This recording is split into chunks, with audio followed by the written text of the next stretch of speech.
Let's say you're creating a video game, and you want to completely immerse the player in every single level. I think a great game to study would be Donkey Kong Country. It's a textbook example of how to absorb the player within the game that they're playing. The first thing to pay attention to here is the graphics. Donkey Kong Country is remembered for being the first game to use pre-rendered 3D graphics, but the real trick that they use here is the background and the foreground. To show this off, let's compare Donkey Kong Country, which nails the immersive effect, with Super Mario World, which doesn't. If we look at Super Mario World, the platforms are very distinct and very separate from the blue sky and hills in the background.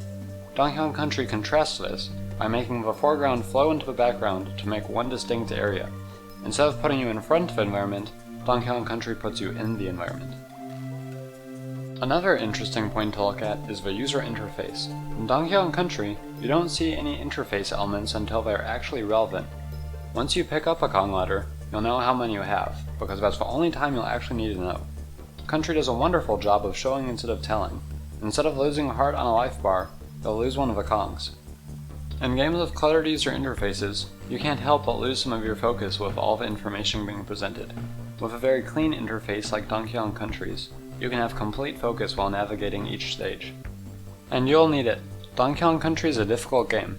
Whether you're riding a minecart or blasting out of a barrel, you'll be absorbed into the game. Donkey Kong Country is a game of trial and error. By attempting and reattempting each level, the player can eventually learn them all, like studying a book.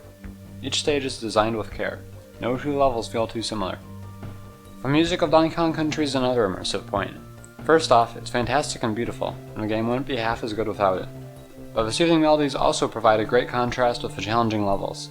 This combined experience is something awesome. The player is completely in tune with the game. The music acts as a focus lens to the gameplay. All of these factors make Donkey Kong Country one of the most immersive games of all time, and it provides a great guide of how to model this immersion.